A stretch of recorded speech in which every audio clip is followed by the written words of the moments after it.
Welcome to Last Call with Jamion Christian. Our guest today, Cody Royle. Cody's an Australian-born, former Aussie Rules football coach, turned author of two outstanding books, The Tough Stuff and Where Others Won't. Cody coaches in elite sport, and we are excited to welcome my friend to Last Call.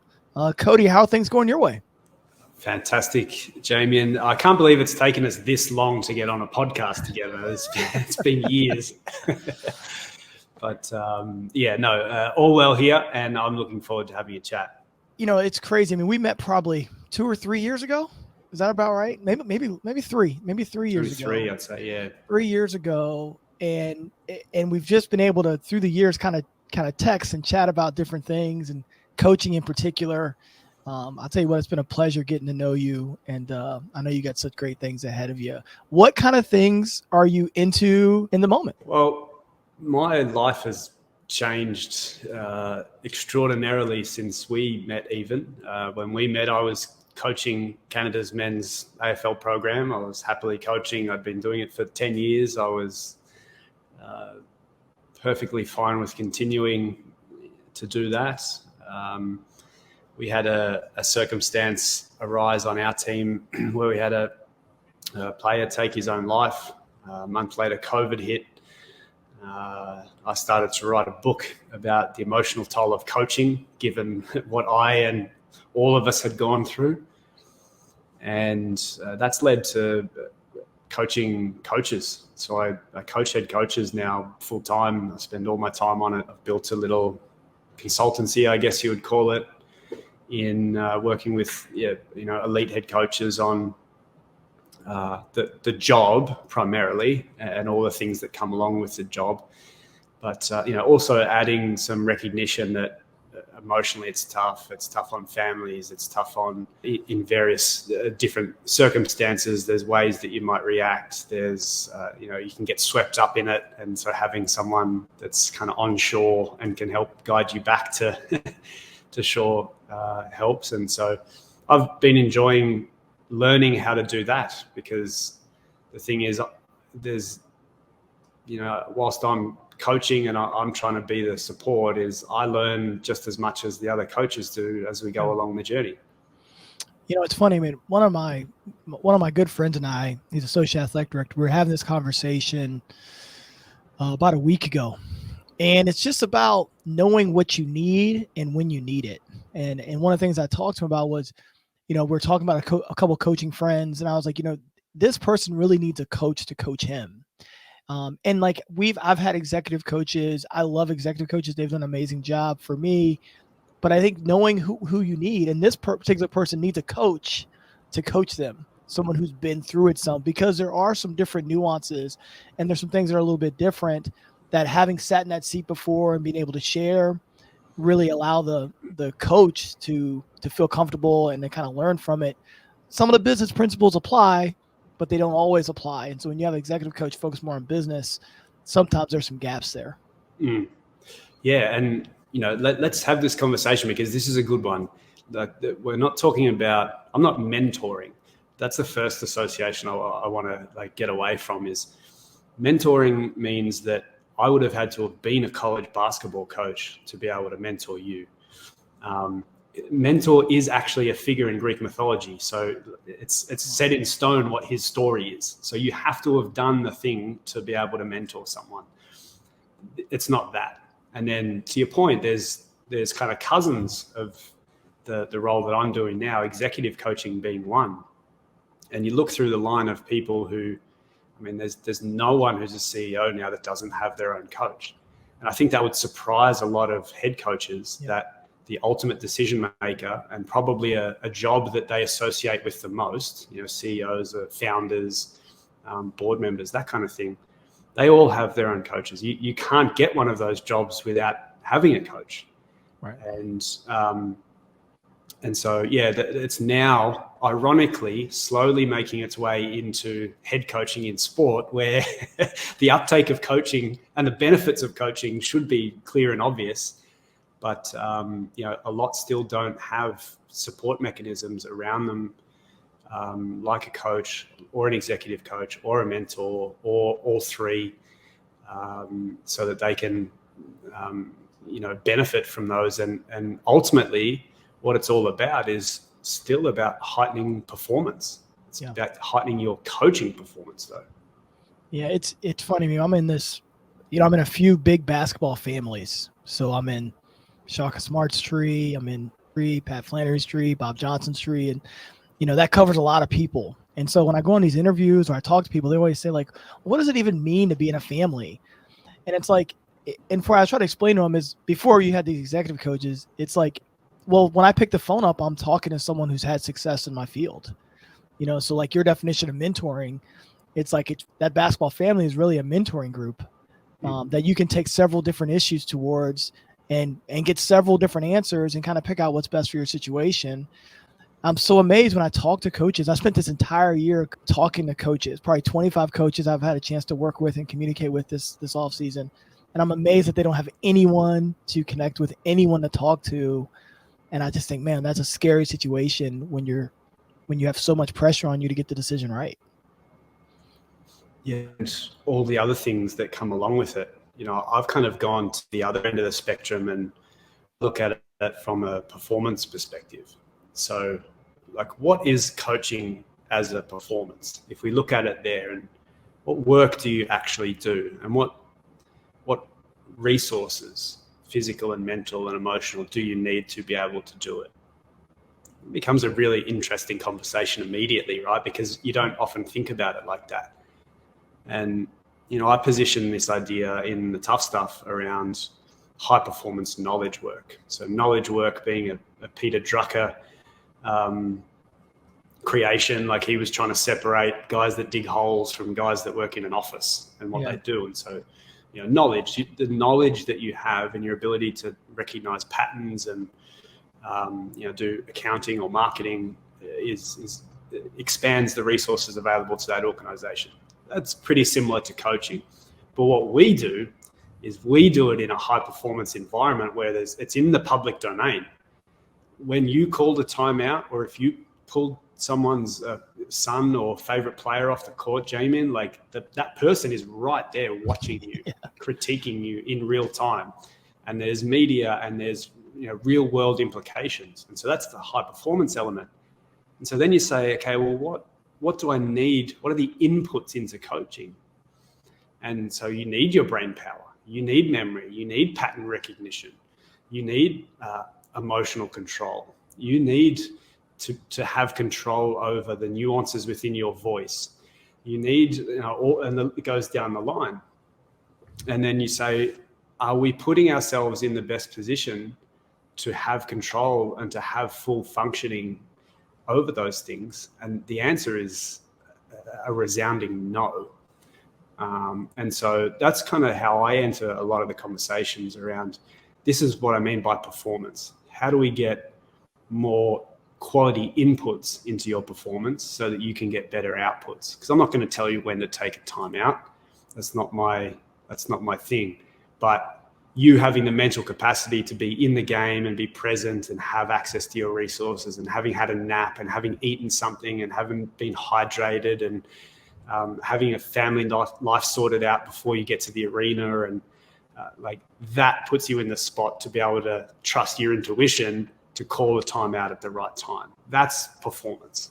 Yeah, that's a great way that you put it. What is it? When you're working with coaches, you're obviously assessing coaching. What is it that coaches are doing a really good job of right now, and what are they doing a really bad job of right now? A good job is the move to the personalization of coaching.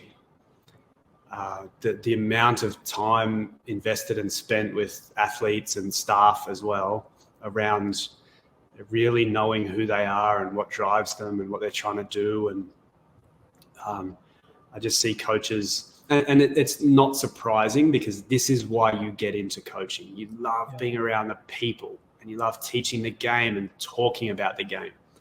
And so that kind of societal shift towards that style of leadership, I rave about that with coaches, because there's so many people doing such great and interesting things and interesting ways of, it doesn't need to be a sit down conversation. Tell me about your mum. Yeah. right? Like interesting ways of really getting into who people are and what they're about. I can't speak highly enough of that. And then ironically, as tends to be the case, is what most coaches are doing poorly is probably time management. Yeah. And I don't fault, I say us because I'm a head coach as well. I don't fault us because I think coaching really professionalized without any boundaries. And the biggest boundary historically was time, right? So for most of us, in the 70s, 80s, 90s, if you were coaching in those times, you had a job. You probably worked at a bar, or you're a teacher or a police officer, and you would coach between, say, 5 p.m. and 8. Right? And so time was an issue. You could only do so much. And then we professionalized everything, and we had infinite time. And we just packed it with like everything that we thought might be useful and good. And we didn't really think about it because we had time, so we could just do all of it. And those historical remnants are still there in that we just kind of do everything and do all of it because we have the time. And so ironically, my answer is the good is that the time spent with with athletes. The bad, you and I have talked about polarity a lot in the past, but the polarity is that the time management kind of sucks, and they probably go hand in hand to a certain extent. But yeah, going back to the performance thing, really that's the crucial part of the time equation, is how are you setting aside time to make sure that you can perform as a coach, rather than, getting up at 6 a.m., working a full day and then thinking that you can coach an NBA game that tip-off is at 7 p.m. and you haven't slept and you haven't eaten and you haven't drunk anything. Yeah. Yeah, it's certainly it's interesting. I think as I've gotten older, I've become more fixated on building that routine that could stick. And I think I said this to you before. I think during COVID, I had like a great routine for about 8 years, and COVID just threw my routine, for a complete tailspin because you just didn't know what you're getting day to day. And I've been on this journey since to try to figure out like how to get back on a routine that'll be consistent when I get back.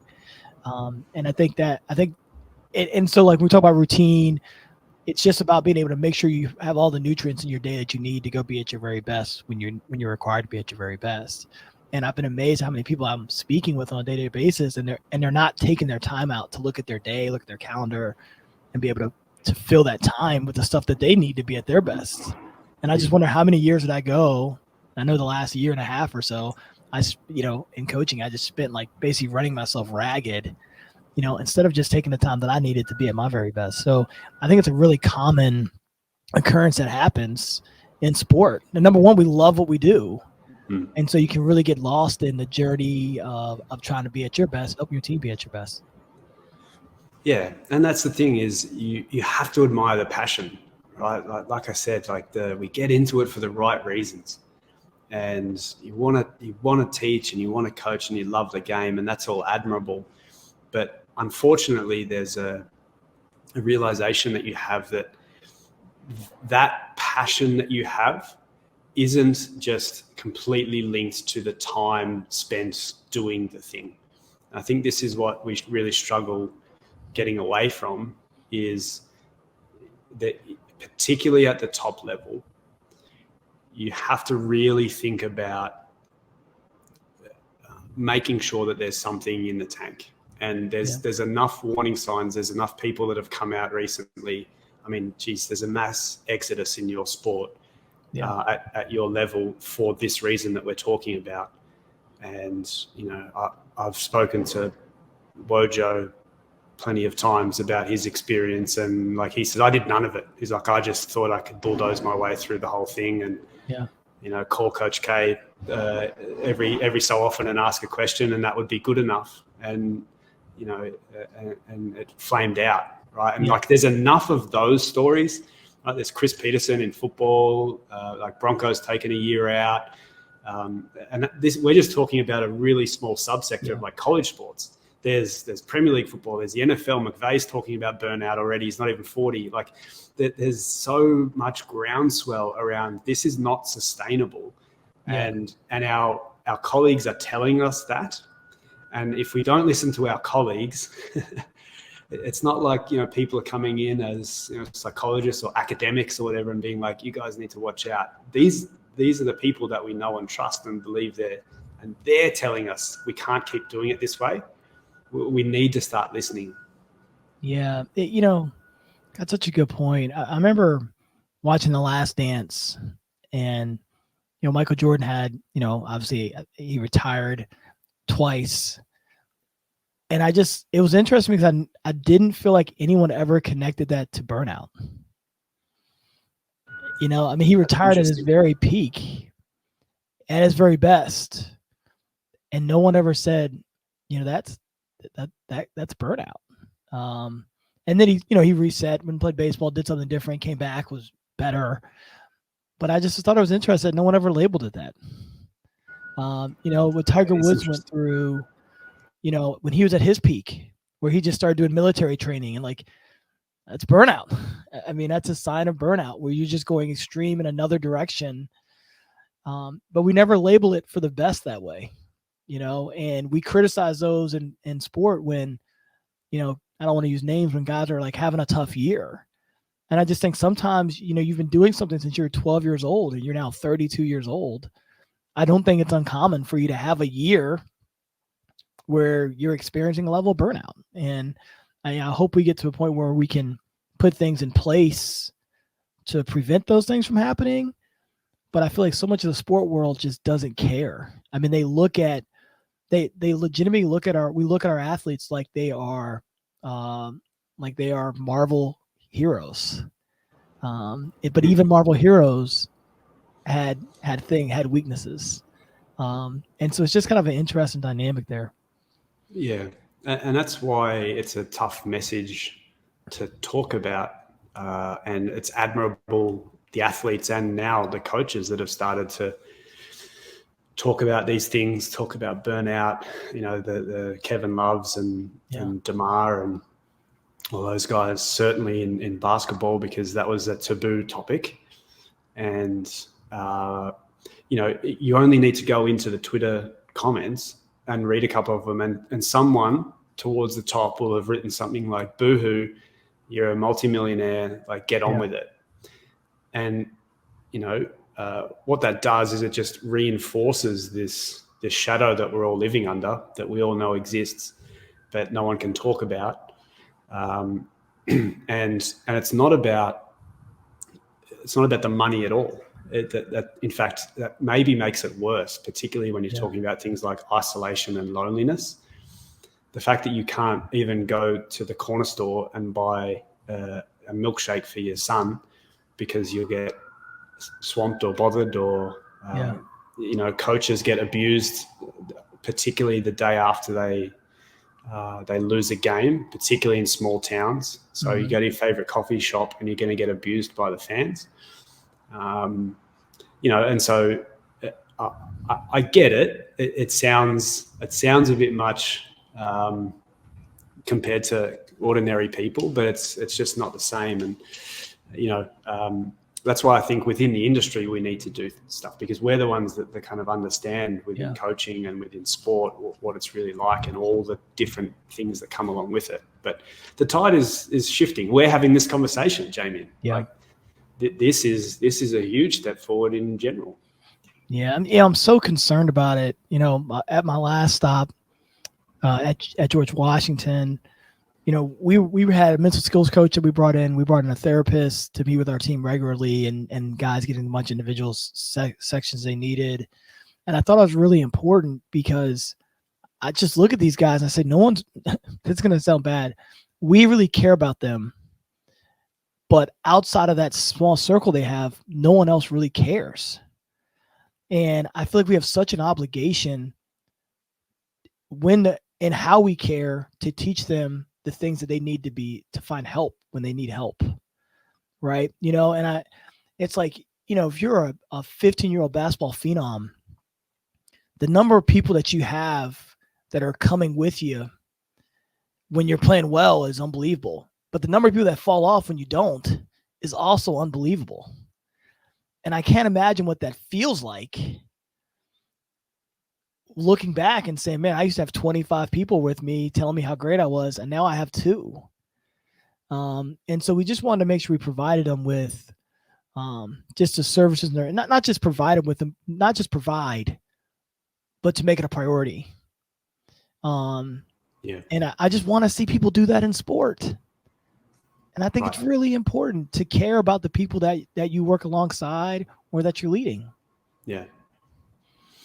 And, that's replicating itself in what I'm doing. And I know this is early days in coaching coaches, and, it's not mainstream, and I'm in the middle of writing a book about it to try to make it a little bit more mainstream and give people something to kind of clasp onto as a launch pad. But I've been in conversations with, owners who have said, tell me about the success stories that, and what they mean is similar to what you're talking about with players. They want to hear about the coaches that I've coached that have won trophies. And I say, I think you're missing the point. Maybe I can tell you about the coaches that I've worked with that have been fired. Because what we're talking here is care. Yeah. We're talking about care. And so coaches that are doing well, I've worked with them. But, it's not just about that. It's not just about the winning. It's not just about skills and all these kind of things. There's a level of care that needs to be shown for people that are exiting for whatever reason. And it's not there currently. Yeah. Certainly not from the teams, certainly not from the agents. And so it kind of falls on the coaching community to pick their, brothers and sisters up, unfortunately. Yeah, the agent thing is so interesting because if I was an agent, I'd want a coach to coach my coach. Just like if I'm an agent, I want a really good financial planner with my player. With the guy who's I'm getting 5% of, and I'm just amazed that we haven't seen that translation yet. Like, let's just do everything we can to make sure we protect the person who has this high profile job to be at their very best. And once we do that, maybe we prevent them from being fired. Maybe they work 1 or 2 more years, have a level of success. But if they do fall down, then they also know they can assess why they fell down, and they have a system in place to protect them and to help them. Let's look at through the financial lens. So I forget who it was. I think Bleacher Report perhaps did a little bit of a study, and it was, I think a little bit off the cuff, but I think the number was in excess of $900 million in dead money in college football. Yeah. $900 million of dead money in college football alone. That's not the other. That's just D1. Yeah. So if you want to talk numbers and you want to talk big business and you want to talk about your investments growing, there's $900 million spent there that maybe could be a small portion could be reinvested in things like you're talking about around coaches so that they're not fired when they're fired. They have the ability to potentially bounce back faster. And they just feel supported because, you can't tell me the money's not there because it's most certainly there. But the money isn't there until it's there. It's like the most magical thing ever. Like you ask for the money on one thing and it's like, no, we don't have any money. And then they fire you and they always have the money. It's like, where does money come from? You know what I mean? Yeah, it's kind of like the government when they decided up here in Canada, they decided to give everyone money during COVID. And we're like, where did that come from? Oh, I love it. I love it. I love the work that you get a chance to do. When you come in and you're becoming an executive coach for a coach, how much work are you doing with their staff? What part of the evaluation process is that? Yeah, so for me, I do very little. My dedication is to the head coach and their performance. And part of that is the management of the staff, but I don't do too much interacting with the staff because I think part of the benefit of someone like me is that it's it's disassociated from the people at the organization. And so, there's probably a senior assistant coach that, plays a similar kind of role, is a sounding board for things, but it's different when you're actually removed. And when, for the most part, this isn't 100% of the time, but when you start to get a little bit too close, you take on similar reasoning around particular people, or you get an emotional profile of people, and it's hard to be objective in that sense. So, I do some work with some staffs around just skill development, some with leadership groups, the players, and just heightening their leadership. But for the most part, I'm pretty determined to stay just dedicated to the head coach, and that means being a little bit removed. Yeah, it's interesting. I feel like it's really easy to be too, I don't want to say too invested, but to be too close, I guess is the best way to phrase it. What do you think the time frame is for you to stay objective and in the know? How many times a year are you looking to step in? How many phone calls a month? Like what's kind of your plan, or how do you kind of attack that? Yeah, so with most coaches, we speak once a week for a dedicated amount of time. And that's a good amount because, and again, this is general. It depends on the sport. Yeah. If you're in the NBA or the WNBA, that can be tough because they're playing every second or third day. And so it really depends on the league. But once a week, we have a dedicated time that's in the calendar, that's set there, that can move up or down a couple of hours in time slot. But they know that at least once a week that they have FaceTime, over Zoom with me. And we communicate, via voice note or phone call in between those times. And then regular visits, because you being objective, part of being objective is still setting foot in the place and feeling the energy and seeing the players and observing. And so whilst I can't fly all over the world always, I visit with teams pretty regularly as well. And so, yeah, it's kind of a combination of all of those things. But yeah, when I do visit, I try to go for a prolonged period of time. So it's not like a day. You go for a week or 2 weeks and see some games and see training and see, again, how players are kind of walking into the environment and how the coach is walking in and are they doing their morning exercise and all those kind of things. So you can actually see it and give better feedback when you're there, but you don't need to always be there. Yeah, I think that's a good way to attack it. And obviously you've done it, so you're probably feeling it out as you're going along as well. It's still, like I said, it's still developing, and I don't think there's a right or wrong way. But what I do know is that if you were to be there 100% of the time, it would be difficult to be that objective. Whereas if you were just a Zoom therapist that they called once a week for an hour, you also can't get into the nitty-gritty, and you're relying on their interpretation of all the interactions that they've had.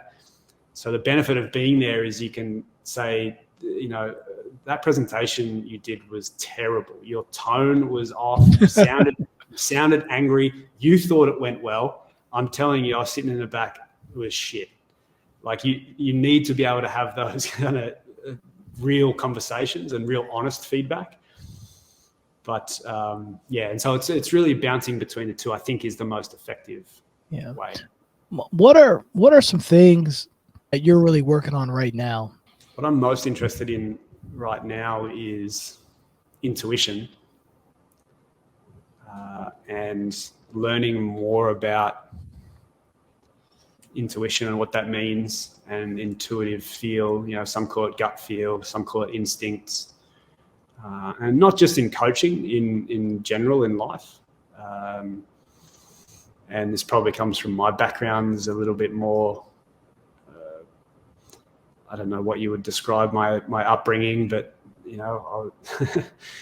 probably comes from my mum and her interests. But I'm very interested in that, and I'm particularly interested in it because it's shamed in coaching. You're not allowed to say that you're instinctive or intuitive. it has to all be quote unquote science backed, which is quote unquote poorly strung together science, under the guise of science. Yeah. But I can't have it that the intuitive feel of a life spent observing groups of human beings is worth nothing. And I think that's where a lot of coaches are stuck, is they have an intuition, they want to use it, but they're so far removed from it and shamed out of it that they can't actually, they can't feel or equate what they're actually feeling. And I think that's unfortunate, because when you ask people what they admire about the greatest that have ever done it, and you ask head coaches, almost 100% of the time they'll say that guy or that girl had just an amazing instinctive feel about what to do, when to do it. Even when they didn't know what to do, they had this intuition about this could work. And that's got to be meaningful. You know what's interesting? So I'm watching HBO, and they have a thing with Saban and Bill Belichick. They have like a conversation that I'm sure you've seen it. It's really good. And one of the things they talk about is how now in this analytics world, it's building a different kind of coach. Because you can now rise in the ranks without even really being able to coach. Yeah. You can just be good with the film, or you can be good with the numbers, and someone can like that, and you can move up. I think we've seen a ton of these NFL hires that are all sort of failing at some level. And it's just interesting, because I do think instinct is extremely important. I think it's easier to explain to a crowd of people after you lose that the number said you should go for it on 4th down. I think it's really, you have to really have a fearlessness about yourself to make a decision on your instinct. And you saying that it's really being frowned upon in coaching is exactly what happens. And I just think that's really interesting insight by you. Yeah, I mean, I would describe myself that way if I was being honest. And this isn't to say that I'm not statistical or scientific. I would actually argue the opposite. I was building with my best mate in our 2-bedroom apartment in Melbourne, in the early 2000s. We were building weighted statistical models on Excel. Right? And so I think you can be both. And coaches that are really good have always been interested in, we call it analytics now. It's just statistics, mate. We've always had it. There's 150 years of baseball statistics. So they're not advanced or anything like that. They're just new calculations of the same thing. And so any coach that's worth their weight in anything has always been interested in that kind of thing. But here's the thing, is that's part of the intuition. That's part of how you conceptualize the game, and the science and the statistics and the models and everything feed into a centralized body, which is you, and the observation, and out comes this calculation. And whilst it doesn't always add up to what the math might say, or someone's interpretation of what might be important, that I don't think matters. That's what coaching is. And in fact, we're trying to be unpredictable and make unpredictable decisions because we're in competition. If you do the thing that's statistically right every time, the opposition know that that's the statistically right thing every time as well. So you have to, that's what our combative competition is about. And so if you don't leave room for those things to occur, you don't have coaching. You may as well just flash the statistically correct play up like on Madden, put it up, Kyrie gets the ball from inbound and just goes down, looks at the scoreboard. Oh, okay, that's the play. And they just run it and we see what happens. There was the podcast that Sean McVay and Steve Kerr and Pete Carroll started. I think they had Dave Roberts on, and so it's one of the best coaching conversations you'll ever hear, the three of them. And they're talking about the use of advanced statistics in sport. And Pete Carroll just has this amazing explanation. And he says, look, you know, I'm all for it. I want the numbers, and I want my guys, you know, to give me certain situations and say it's going to be this or it's going to be this. But at the end of the day, I've got Russell Wilson, and he's going to defy the numbers. I told my AD this last year. I said, coaches will take the easy way out to say they made the right decision instead of trying to win the game. Yeah. The goal isn't to come close. The goal is to win the game, to win the championship. Yeah. And I just see when I watch coaches now, the instinct is trying to win it. Following the numbers is trying to not lose it. I think there's a big difference. There is. Yeah. You know, what's one thing that he gave you, you know, when those guys are walking into 53 that they can know what to do and what to say? Just one thing. You don't have to give all of it. Just give one. The thing that stood out the most is, and again, he's a scientist, right? So he said there's probably no way you could ever measure that. The one thing that he said to me, which was actually just a great reminder, and it wasn't about the 53 players. He said, what we need to remember in sports is that there are biases towards things that work, and you've got to remember that for the most part, the teams that are losing are doing those same things. Yeah. And so we put these ideas and these things on pedestals, and we're like, oh, Steve Kerr did this and it worked. But the reality is whoever finished 30th is probably doing that exact same thing, or probably had that exact same response, and it didn't work. And so it was just he's the first person that's ever really said that to me. And so that's why it stood out so much, is we glorify so many things in sport as working and try to replicate them. And that's probably the offshoot of it is, yeah, we just look at the teams that win, and then we have a bias towards trying to replicate everything they have done without realizing that 95% of what they've done, the 30th team have done also. Yeah, that is an interesting point, because, you know, in sport, you know, you have so many crossovers from staff dynamics to what you're reading and listening to. You know, all of us are sort of funneled into the same areas of expertise. Well, this has been awesome. We always do one last question. It's called Last Call, and so it's the end of the night. You've got two people with you. One person on your left side who's retired, one person on your right side who's still actively working and in their field, cannot be any family. What two people do you want beside you at the end of the night?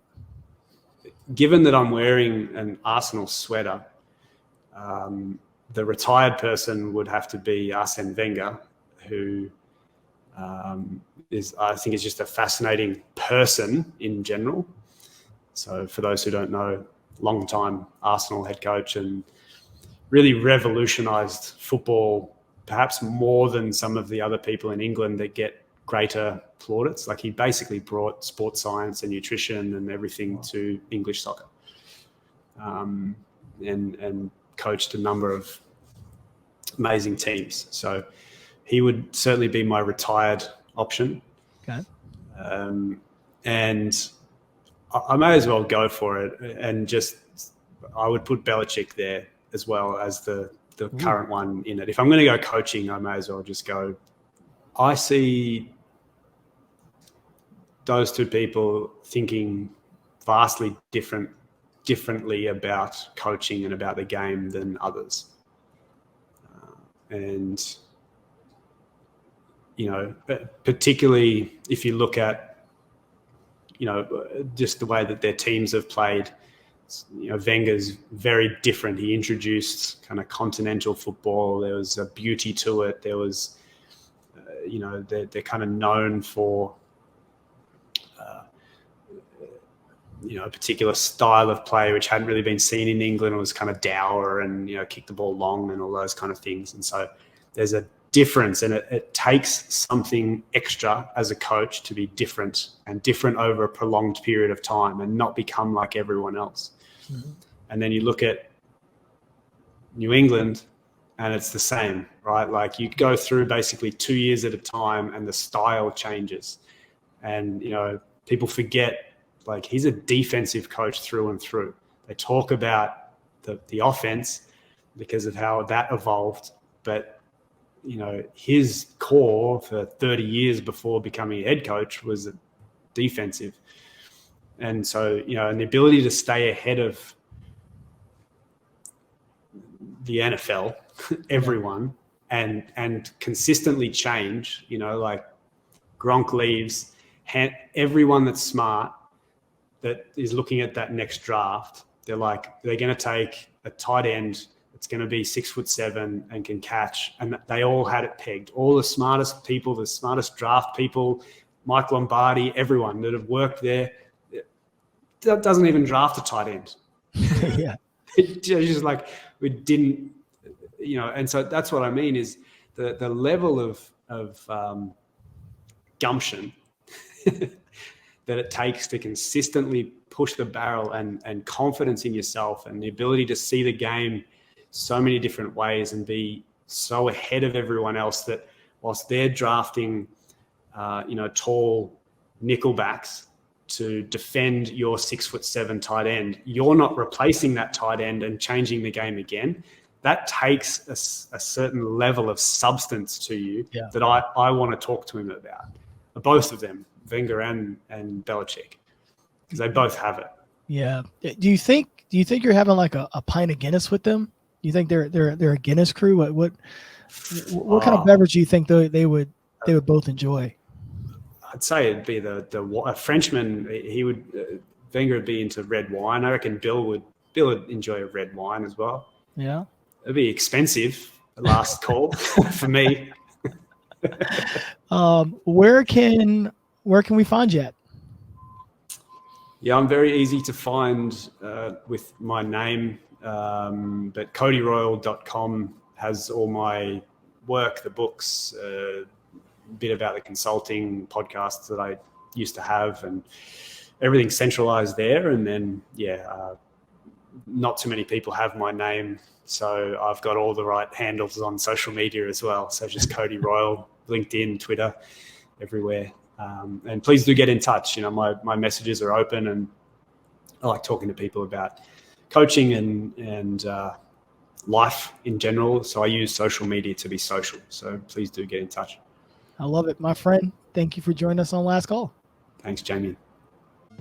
Thank you for joining us on The Last Call, powered by Speakeasy, where careers grow through relationships and relationships grow through Speakeasy. We hope you enjoyed it, and we look forward to connecting with you soon.